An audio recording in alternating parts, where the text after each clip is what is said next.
परिस्थितीमध्ये आणि कसा असेल? उद्याचा प्रेस सोहळा हे आदरणीय पवार साहेबांच्या उपस्थितीत असेल आणि माझ्या परळी मतदारसंघातून माझे सहकारी, माझ्यावर प्रेम करणारे, पवार साहेबांवर प्रेम करणारे हे सर्व मिळून 1000 लोक या मतदारसंघातून उद्या मुंबईला येत आहेत. हा प्रवेश सोहळा फक्त प्रवेशापुरताच मर्यादित असेल का विधानसभा निवडणूक अगदी तोंडावरती आहे, काही दिवसातच त्यासाठी उमेदवारांची घोषणा होऊ शकते? उद्या त्याशी काही संबंध असेल का? उद्या माझा प्रवेश आहे आणि मी प्रवेश केल्यानंतर पवार साहेब जे निर्णय घेतील, पवार साहेबांनी जर मला उमेदवार दिली तर मी इथं ताकदीची उमेदवार निवडणूक लढण्यास तयार आहे.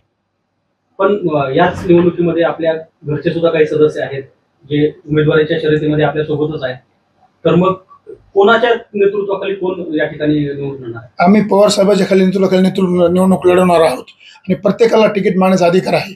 मग तो कुणीही तिकीट मागू शकतो, घरचा असो बाहेरचा असो, जो पक्षात आहे त्याला तिकीट मागण्याचा अधिकार आहे. त्यामुळे उद्याचा आम्ही पक्षात प्रवेश करत आहे त्यामुळे मी पण तिकीट मागत आहे. पण या विधानसभा निवडणुकीमध्ये, या विधानसभा येणाऱ्या निवडणुकीमध्ये जे नेतृत्व इथं धनंजय मुंडे करत आहे समोरच्या पार्टीचं, तर त्यांनी पंकजा मुंडेंना सर्वाधिक लीड दिली होती याच मतदारसंघातून. त्याकडे तुम्ही कसं बघताय, कारण ते एवढं सोपं आहे का? मी याकडे असं बघतो की धनंजय मुंडे ज्यावेळेस नव्हते त्या 2014ला प्रीतमताई मुंडे देशात सर्वाधिक मतांनी निवडून आल्या. पुन्हा 19ला प्रीतमताई 1.5 लाख मतांनी निवडून आल्या. त्याच धनंजय मुंडे सोबत नव्हते. धनंजय मुंडे सोबत आल्यासच पंकजाताईचा पराभव झाला असं माझं स्पष्ट म्हणणं आहे. धनंजय मुंडे सोबत नसते तर पंकजाताई आज खासदार असते. पण या मतदारसंघातून त्यांनी 17,000 या मतदारसंघातून जी लीड मिळाली ती पंकजाताईची लीड होती, ती धनंजय मुंडेला या विधानसभेला मिळणार नाही. आता पंकजा मुंडे धनंजय मुंडे दोघे सोबत आहेत. जरी एक असले तरी कार्यकर्ते,